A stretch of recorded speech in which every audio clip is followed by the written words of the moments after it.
Olá pessoal, bem-vindos mais uma vez ao RH Labcast, uma parceria da BRH, Berrini com a Culture Rocks.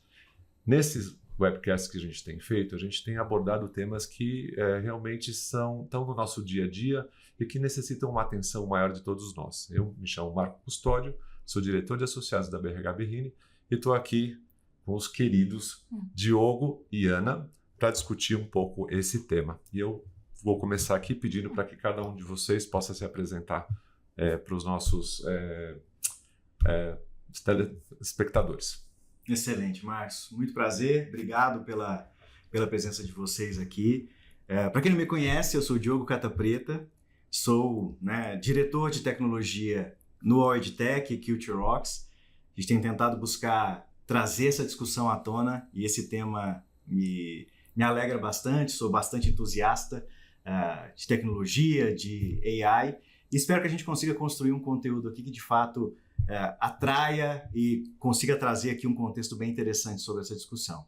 Estamos aqui com a Ana. Ana, muito prazer, obrigado por ter aceito o convite, por gentileza, se apresente, traga um pouquinho do seu contexto, por favor. Prazer é todo meu estar aqui com vocês, super agradeço o convite. Eu sou Ana Clara, eu estou responsável pela área de pessoas e cultura na Dengo Chocolates.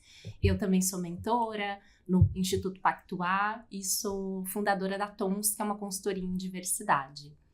Vai ser maravilhoso fazer essa troca aqui com vocês. Que bacana, muito bom. A gente teve aqui já umas prévias bem interessantes do assunto, e o assunto hoje é algo que está presente no nosso dia a dia, algoritmos e seus vieses.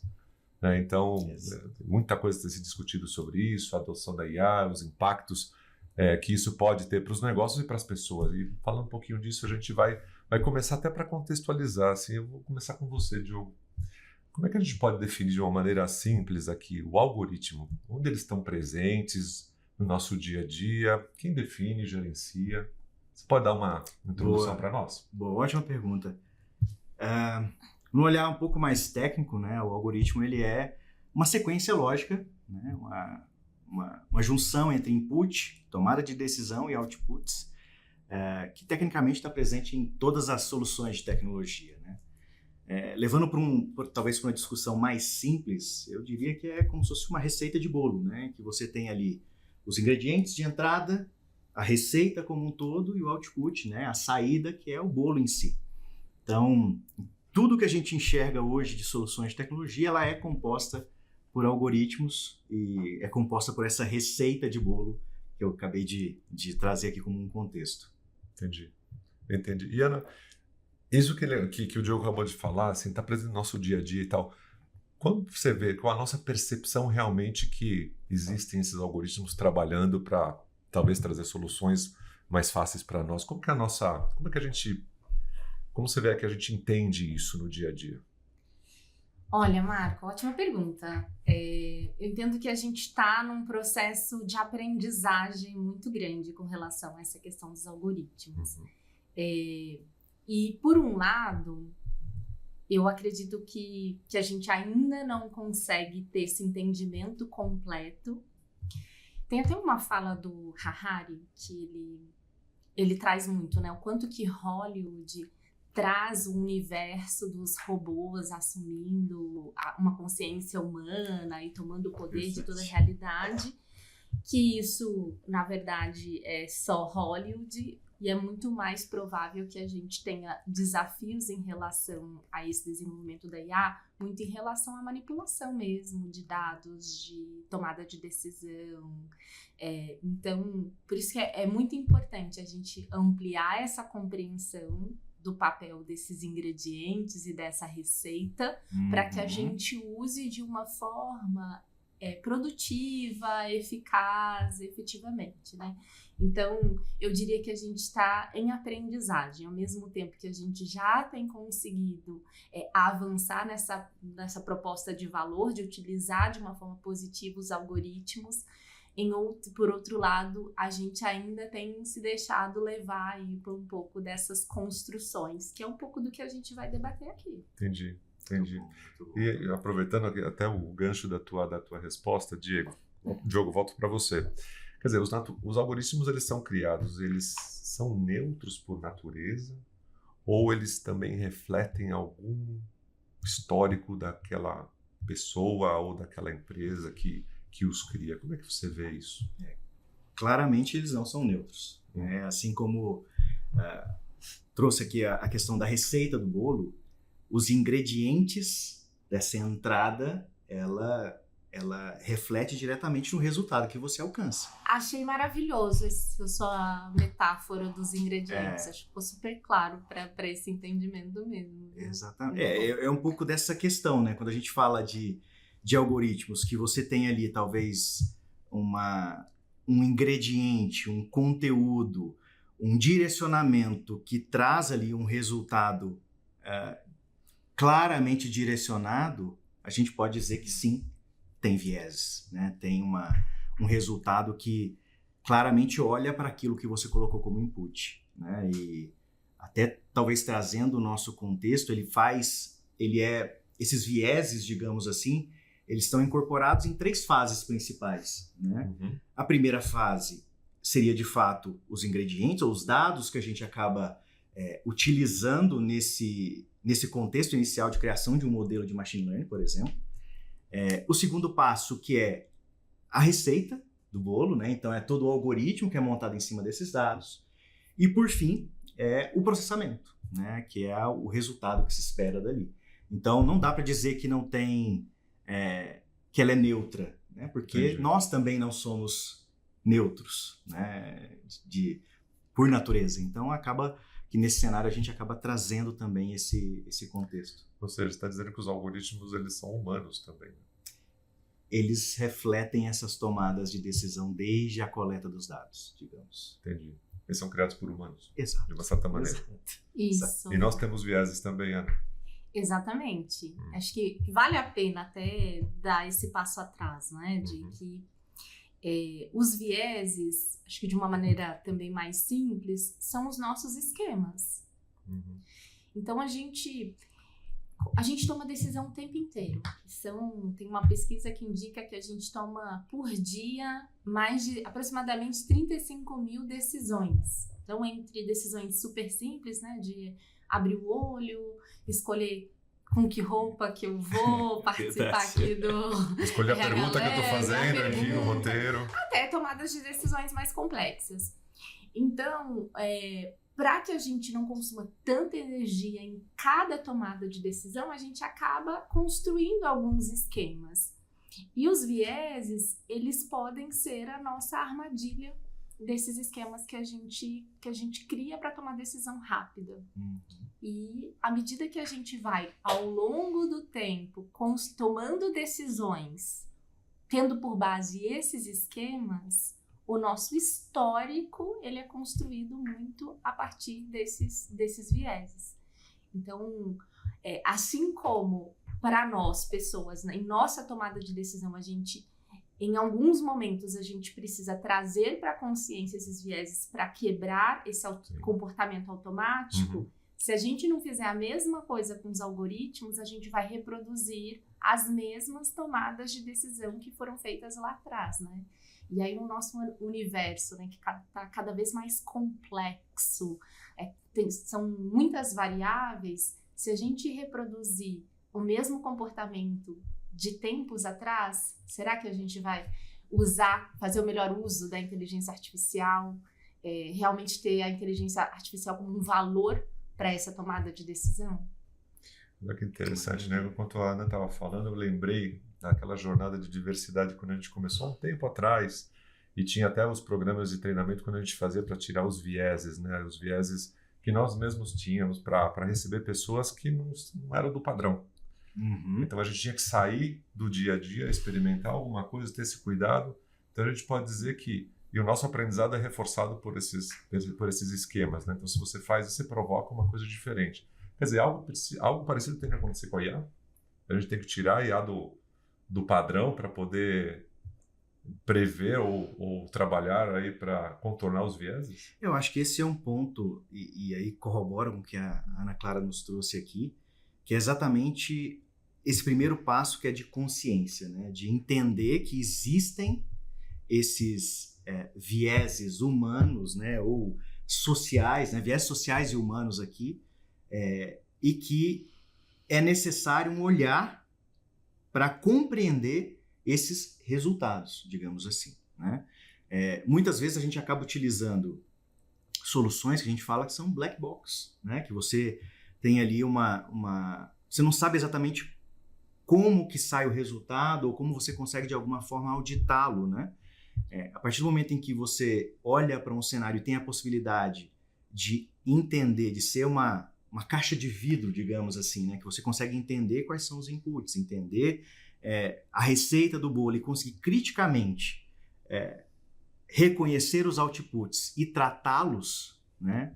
E voltar, dar esse step back e voltar atrás para poder, de alguma forma, corrigir esses vieses, você consegue ter uma solução e você, né, consegue ter um resultado muito mais acurado com aquilo que, de fato, a gente quer tratar também, através até tendo um contexto dentro da própria companhia, né? Entendi. Acho que esse aqui é um principal caminho que eu imagino para esse quesito. Posso trazer um exemplo super simples? Por favor. A gente ainda tem utilizado, a maior parte das pessoas, pelo menos, a inteligência artificial para comunicados, por exemplo, os textos, convites. E eu tenho isso como exemplo, né? Já há algum tempo utilizo linguagem inclusiva nos comunicados. E ao invés de falar líder, colaborador, já utilizando liderança, pessoa colaboradora, justamente para abranger todo mundo. E quando eu faço essa sugestão e eu coloco no ChatGPT, quem está participando pode fazer esse teste, ele transforma tudo na linguagem masculina. Então, o líder, o colaborador. Então, eu preciso dizer para ele, utilize linguagem inclusiva. Então, se eu não fizer isso, se eu não tiver isso em mente, que é o que você falou, né, de uma forma simples, né, Alina, quais são as decisões, né, qual que é o prompt que ele usa o que é utilizado, que ele tem lá no banco de dados, que é a linguagem que ele aprendeu, que é a linguagem masculina. Você precisa dizer para ele que assim, não, utilize linguagem inclusiva. Se a gente não fizer isso, a gente volta anos atrás, que é continuar reproduzindo os padrões anteriores. Esse é um exemplo super simples, mas vale para tudo. Né?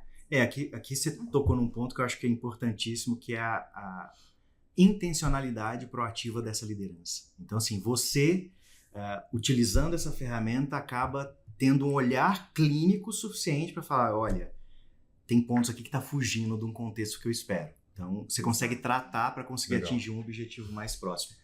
Vai muito na linha desse olhar de intenção, né? Também como líderes que somos, né? E que ao olhar para um cenário de contratação de uma solução, buscar ali talvez uma eficiência operacional, que eu acho que é muito do que as discussões que as empresas têm buscado também, olhar para isso também, né? De intencionalmente como liderança buscar o conhecimento, entender o que a gente tem de contexto ao contratar uma solução e o que a gente vai internalizar e ao mesmo tempo direcionar isso como no caminho que você quer, como cultura, como contexto da companhia um pouco mais amplo. Entendi. Muito bom exemplo. A Ana deu um exemplo para nós assim realmente de comunicação e como você pode ter uma questão de viés, né, nesse processo. E eu vou perguntar para vocês, na experiência que vocês têm com outras empresas, até nas próprias empresas onde vocês trabalham, que outros exemplos a gente poderia trazer aqui à mesa, ao debate de riscos que algoritmo com viés pode causar para as organizações e para as pessoas? Vocês têm algum outro exemplo que a gente possa discutir aqui? Posso começar com o que é clássico, né? Que é a entrada. Então, quando a gente fala dos processos seletivos, existe um risco muito grande conforme você for colocando ali, né, na sua receita. Eu preciso capturar pessoas, padrões, né, que historicamente têm sido bem sucedido em posições de liderança. E aí, se esse algoritmo trouxer, por exemplo, o que tradicionalmente a gente faz, a gente encontra e a gente vê que são homens brancos, héteros e sem deficiência, potencialmente ali essa saída, né, o bolo, ela vai ser muito favorável para todos os candidatos que tenham esse perfil. Sim.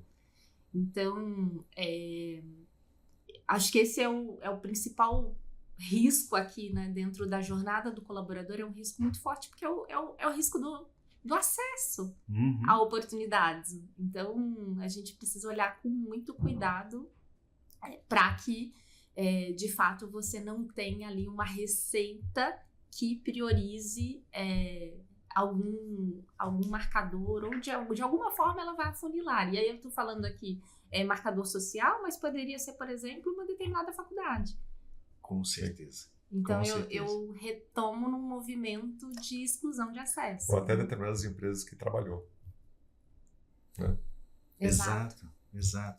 Isso me fez lembrar um case da própria Amazon, né? Já tem um tempo, se não me engano, 2008 ou 2018, não lembro exatamente a data, e que foi exatamente esse o problema, né? Eles treinaram ali a base de todos os recrutamentos, de todas as submissões de currículo que eles tinham recebido, ao mesmo tempo olhando para o cenário de colaboradores que já tinham na companhia. E foi um fracasso, né? Eles tiveram que descontinuar o programa, né? Exatamente porque ele despriorizava mulheres, por exemplo, né? Porque ele tinha um olhar muito no cenário do que já tinha dentro da companhia, né? Então, eu acho que ali foi um grande aprendizado, né? De vieses algorítmicos, né? Que foram implementados ali naquela solução e que ao longo do tempo pôde ser de alguma forma revisto, né? A gente já tem cases de sucesso muito bacanas hoje no mercado, exatamente de quais são dados que deveriam ser retirados dessa análise para não privilegiar, por exemplo, ou reforçar um contexto histórico que privilegia talvez profissionais de uma mesma vertente, né? Então, muito bacana esse exemplo que você trouxe. E aí a gente tem um outro impacto, né? Que assim, você já mencionou de uma certa maneira toda a questão de políticas de diversidade nas organizações e tudo mais. Então, se eu não tenho essa receita prevendo, né, estimular isso, eu também posso ter impacto, não posso? Então, acho que esse é um ponto super relevante, Marco, porque no fim do dia, quando a gente fala do potencial e o valor que a inteligência artificial vai trazer para a gente, no sentido de aumentar a produtividade e, em várias medidas, substituir aí a inteligência crítica. Porque é o que a gente espera, né? Que essa parte mais cognitiva, a inteligência artificial possa nos apoiar. E de uma forma muito acelerada. Só que o grande risco, o grande cuidado é que assim, as pessoas que estão programando, né? Estão construindo a receita, elas precisam ter em mente todos esses pontos dos vieses. Então, essas questões de diversidade, que eu não posso pegar como ingrediente só o meu histórico de contratação, porque eu tenho aqui no meu quadro, né, se a gente considerar o quadro de executivos hoje, a gente tem 13,5% de mulheres, 4,7% de pessoas negras. Então, se eu for reproduzir ali, né, um algoritmo, tá bom, qual o padrão de contratação, de promoção de executivos que vai ser mais eficaz. Então, se eu colocar simplesmente esse ingrediente histórico, eu vou reproduzir esse comportamento. Então, eu preciso ter pessoas que efetivamente pensem nisso, tenham isso em mente e consigam ali nesse black box ali dessa programação incluir esse ingrediente para que isso não aconteça. Assim. Então, do ponto de vista de diversidade, eu tenho alguns receios. Esse é um deles, porque é exponencial, né, o que a gente está vendo. Sim. Uma coisa a cada tomada de decisão, eu tenho o efeito dos vieses inconscientes nessa tomada. Outra coisa de uma forma acelerada, o tempo inteiro, os agentes de inteligência artificial estão tomando essas decisões, reproduzindo comportamentos passados. Então, isso me preocupa um pouco, em que medida a gente vai conseguir achar o equilíbrio de conseguir utilizar de uma forma muito eficaz, que gere produtividade a inteligência artificial e nos leve para uma sociedade que a gente espera aqui, né? Que é uma sociedade mais justa e que traga igualdade de oportunidades. Entendi. Perfeito. Eu acho que aqui a gente entra num cenário muito de como ir para um caminho de uma contratação cega, né? Que de fato retire desses cenários idade, sexo, talvez a faculdade, né? A formação, para que a gente tire esse direcionamento. Né? Ou até as contratações propositivas, né? Com proposta de você realmente melhorar a representatividade de uma determinada minoria dentro da organização. Então aí você também reprograma ali, provavelmente reprograma a tua receita para essa posição seria interessante buscar candidatos assim, assado. Não no automático. Né? Exato. E aqui a gente acaba entrando numa outra questão que é importantíssima, né? Que é a necessidade do humano no loop de decisão. Né? Esse aqui é o ponto para mim que que tira ou que minimiza esses vieses humanos, né? Dentro de modelos. Né? É conseguir colocar dentro desse fluxo exatamente a tomada de decisão e a clareza do porquê os resultados ali foram colocados como o candidato A é melhor que B, ou C melhor que D, e assim por diante. E nesses momentos o humano poder tomar a decisão e interferir exatamente nesse contexto. Né? Não ser exatamente uma definição e uma decisão unânime só desse modelo de AI. E é aqui que está o sucesso, essa junção das duas coisas. Né? A tecnologia, mas a intervenção humana nesse processo. Bom, a gente falou aqui sobre alguns impactos na questão dos algoritmos, os vieses, mais em recrutamento de seleção, em comunicação, até em diversidade. Né? Mas eu pergunto a vocês, existem outras áreas de gestão de pessoas que a gente pode ter impacto de algoritmos e seus vieses? Olha, Marco, a Dengo é uma empresa de muita relação, né? Toda essa parte de hospitalidade, relação com pessoas, seja produtor, colaborador, cliente, é muito forte. Então, o que a gente tem feito muito na Dengo é estudar. Então, a gente tem aprofundado muito entendimento de onde é valor para a inteligência artificial aqui para nós e o que a gente precisa, né, cuidar. E aí, nesse sentido, eu trago, por exemplo, a própria parte de treinamento e desenvolvimento. Se a gente tiver aí um modelo que o ingrediente é o que deu certo até agora, ter um diagnóstico de pontos a desenvolver das pessoas, a gente pode também correr o risco de ir trazendo opções para treinamento e desenvolvimento baseadas num passado e num contexto que é muito diferente do contexto atual.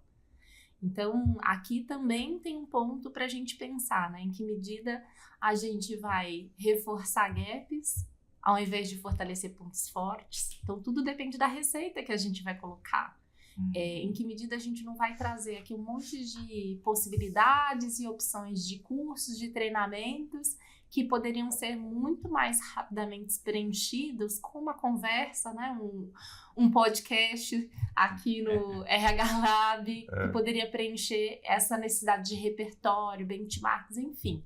Então, aqui eu vejo também um cuidado importante nessa parte. Destacaria também a parte de remuneração. Tudo remete muito a como você pergunta, como você formula. Então, pode ser que você também traga ali na forma como você coloca sua pesquisa de remuneração, traga algum viés, algum retorno muito restrito e fora aqui da nossa realidade. Então, eu traria esses dois pontos. Até um comentário, né, na questão, a gente vê hoje em dia, né, tem que fazer um PDI, né, um plano de desenvolvimento individual. Antigamente a gente conversava com a liderança, pelo menos. Hoje não, você joga a pergunta ali, te recomendo essas coisas aqui. Né? Então, assim, o quanto isso, eu reviso isso com o meu líder, com o meu colega, ou eu sigo esse caminho. Né? Então, assim, é um ponto que pode ser um risco aí de questão. E de remuneração também, só colocando um ponto, descrição de cargo, né? A gente usava para medir o tamanho da posição e tudo mais, mas hoje se o ChatGPT me traz a descrição, será que não tem viés aí? Como é que eu vou medir isso? Será que ele também mede quanto que eu pago para essa posição? Eu fico com essa dúvida. O que você acha, Diogo? Eu acho que é um questionamento bem complexo. Eu queria até trazer uma outra ponderação, mas até de responder essa questão, que ao olhar para esse cenário, ele também nos traz, né, e aí olhando para aquilo que a gente tem construído dentro do All EdTech, dentro da Culture Rocks, que é um pouco do cenário de personalização, né? Eu acho que aqui a gente acaba trazendo ou tendo a oportunidade de deixar de massificar os treinamentos e, de fato, mergulhar mais profundamente na necessidade do nosso colaborador e direcionar também algumas coisas que possam complementar, de fato, a formação desse profissional dentro da cadeia de evolução ali dentro da companhia, né?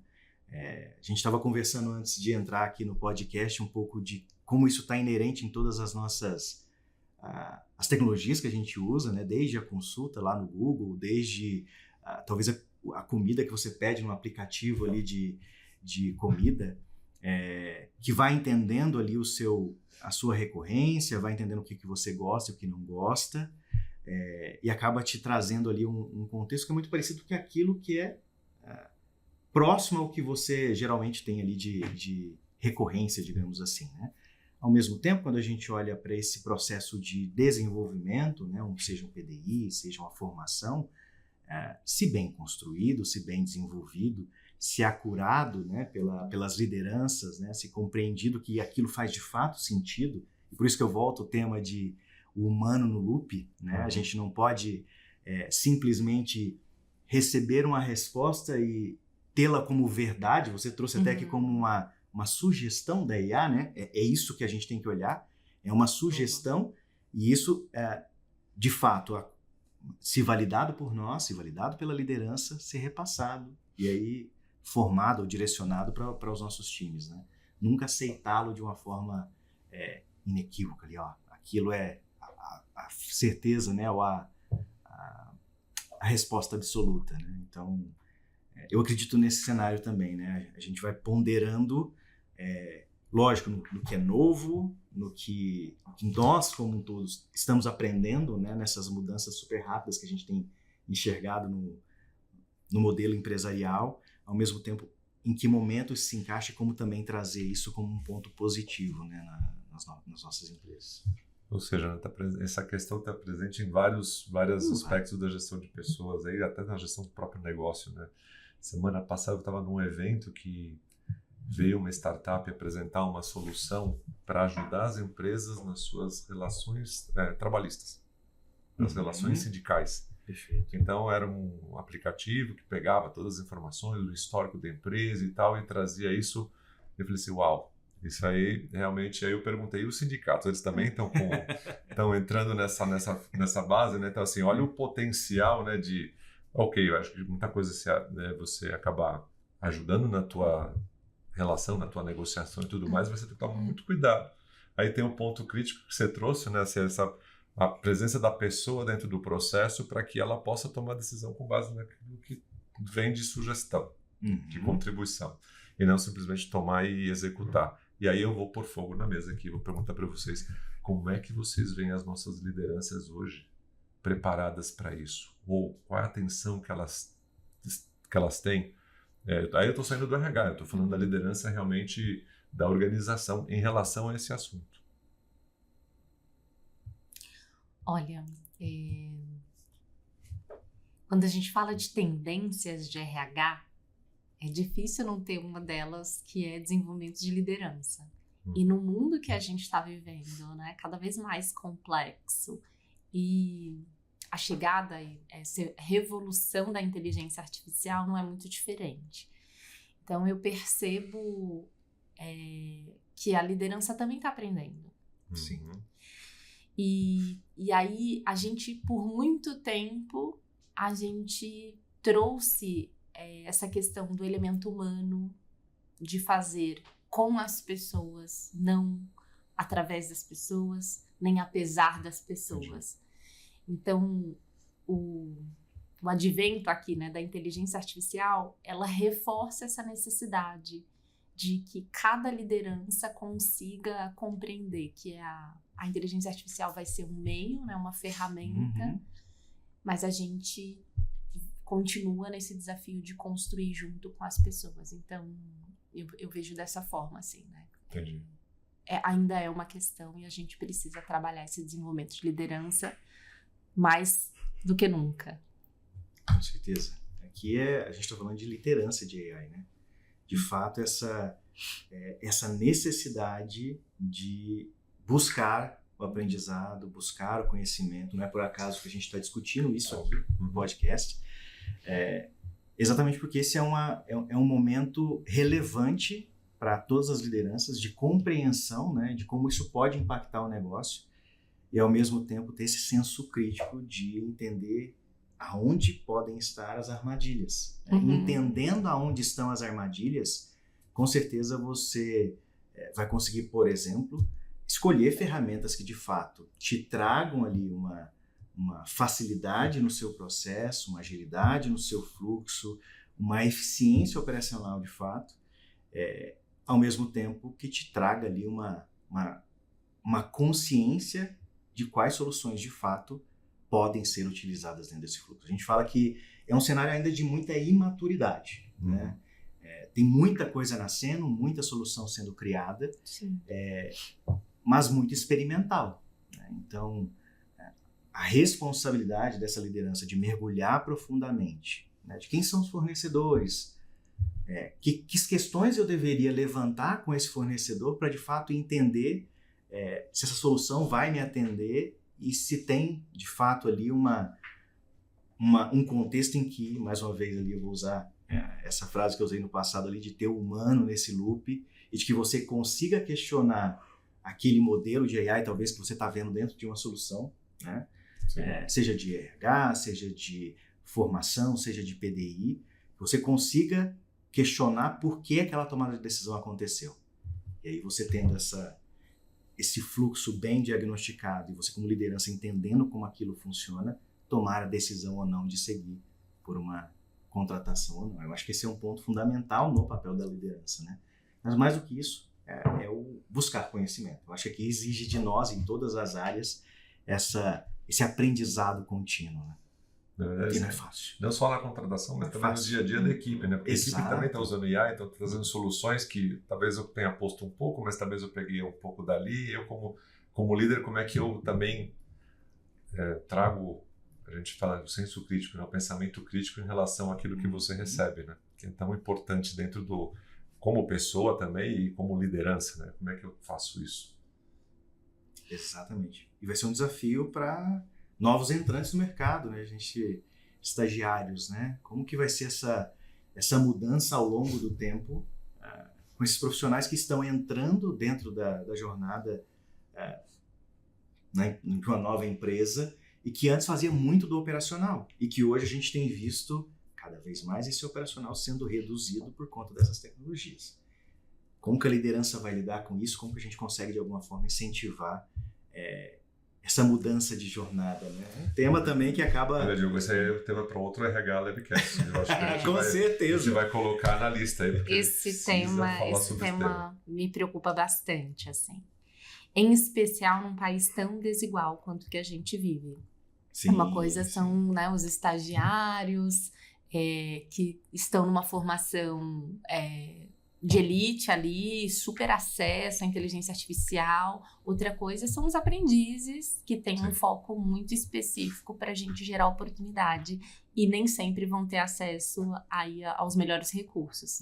Então, concordo com você, Marco. Vamos para um próximo Será que podcast. A gente vai dedicar mais recurso para que a IA aprenda ao invés das pessoas? Eu gosto muito do que o Diogo falou, assim, é um momento da gente buscar esse equilíbrio e se antecipar, e como lideranças, em que medida a gente consegue mitigar esses riscos e essas armadilhas, para a gente conseguir extrair o melhor potencial do IA. Senão, a gente pode cair nessa armadilha de afastar as pessoas. Então a gente está falando de empregabilidade também, pode ser afetada. Bom, é Sim. afetada de uma Sim, certa sim. maneira, né? Então aqui é importante. Agora, mais um pouquinho, mais uma pergunta aqui. A gente falou da liderança, falou dessa questão. Como vocês veem as áreas de recursos humanos? Elas estão preparadas para lidar com isso? Elas estão preocupadas? Como é que vocês se veem nesse processo e veem os nossos colegas em RH nesse processo?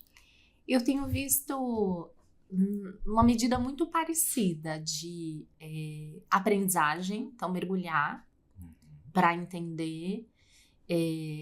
Eu pessoalmente, assim, tenho tido muito esse olhar de AI first. Então, assim, todas as atividades, tudo que eu preciso desenvolver é em que medida que a IA consegue me apoiar. Confesso que tem sido muito restrito ainda. Então, eu tenho lá o meu avatar para utilizar em vídeo, treinamento, design instrucional, mas tenho sentido muito falta de emoção ainda para conseguir utilizar esse avatar. Mas sim, as apresentações, 80% já utilizo IA, comunicados. Então, eu sempre penso se a IA pode me apoiar nessa atividade.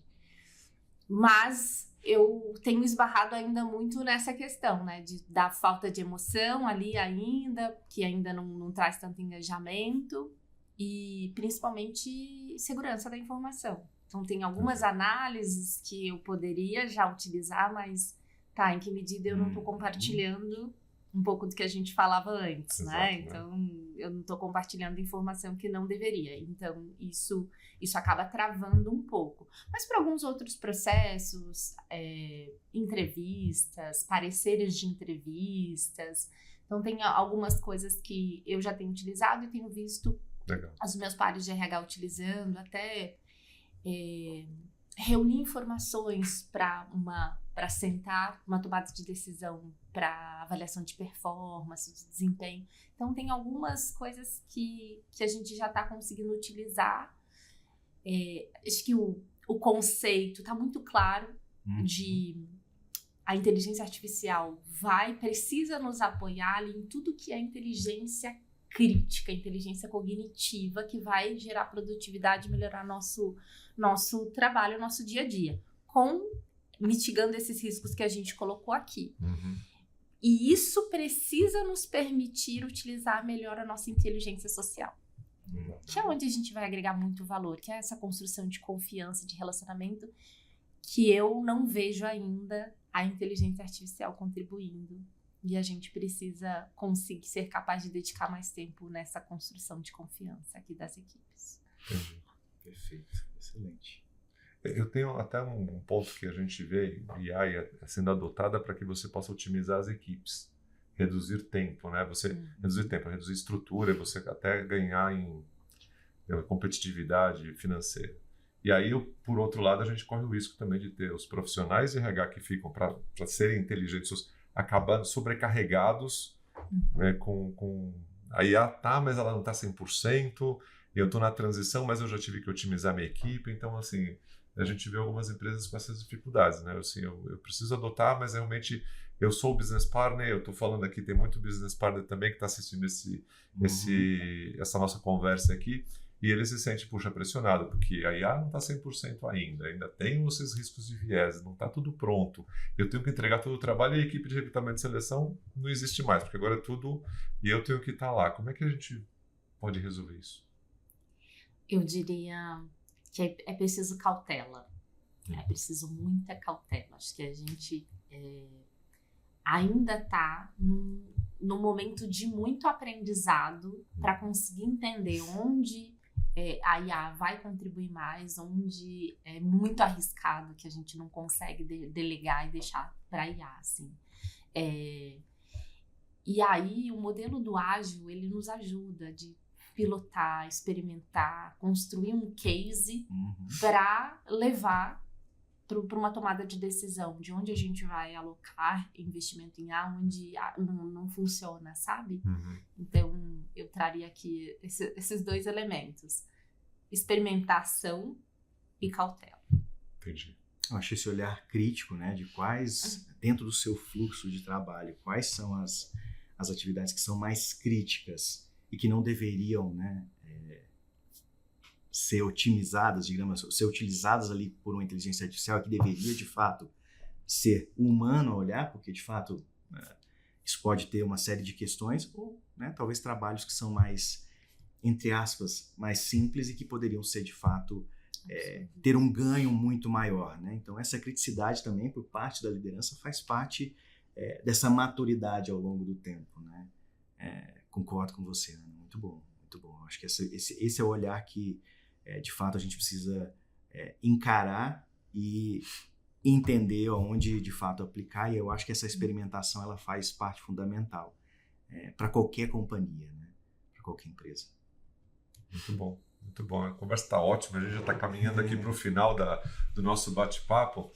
E aqui, assim, para terminar, eu gostaria de perguntar a vocês, bom, nesse tema, é um tema que a gente ainda vai ver muita coisa acontecer, e nós como profissionais aqui envolvidos cada vez mais nesse tema, como resolver. Que mensagem final vocês deixariam para quem está ali nos vendo hoje sobre esse assunto, né? Os algoritmos, vieses, o que vocês gostariam de deixar para o pessoal? Minha mensagem principal é que continue, né, buscando conhecimento, continue se aprofundando no contexto dessa tecnologia, dessa mudança. Busquem, de alguma forma, se entender como algo que faça sentido dentro da companhia, né, de buscar isso. Busque profissionais e busque empresas que, de fato, tenham bagagem, né, para trazer esse nível de maturidade para soluções que possam, de alguma forma, trazer o ganho que a empresa precisa, que né, as equipes entendem como sendo fundamentais.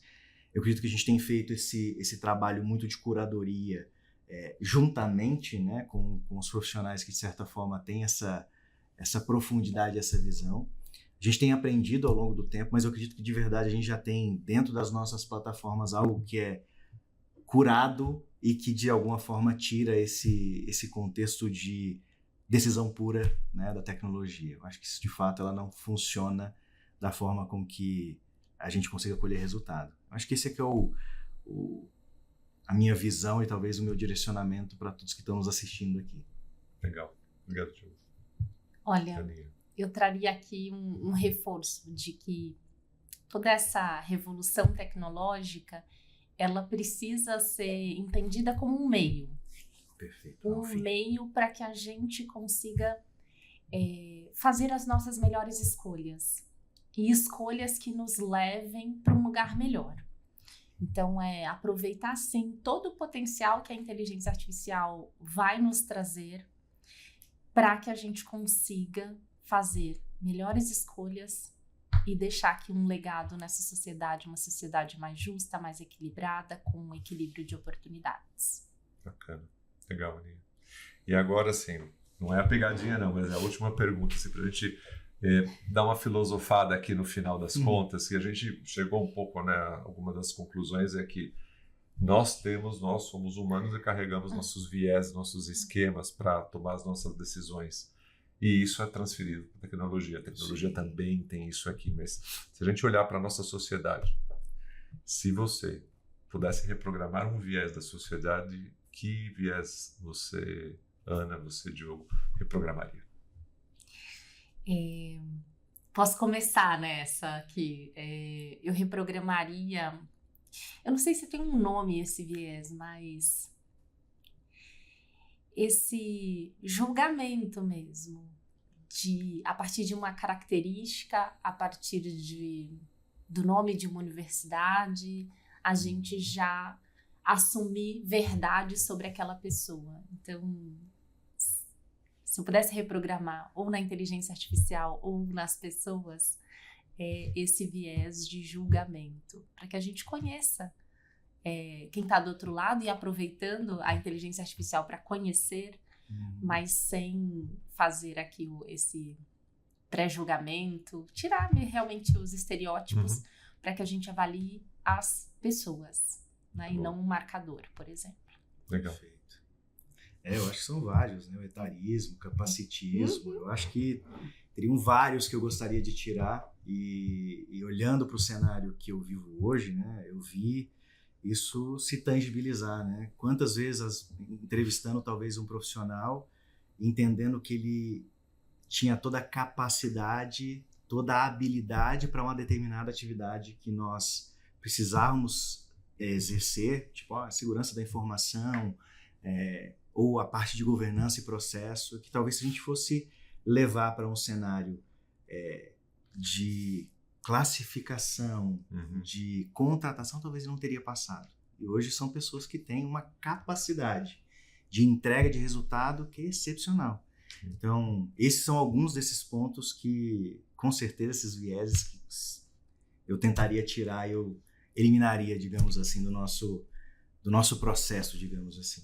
Vocês dois estavam falando, já passou um filme aqui na minha cabeça com várias situações também que tal pessoa não se deu muito bem ali, mas ela foi para lá e deslanchou. Exato. É bem interessante isso. Mas olha, tá uma delícia a conversa aqui. A gente vai encerrando o nosso RH Labcast sobre algoritmos e seus vieses. Muito obrigado, Diogo, pela tua participação, pela tua presença.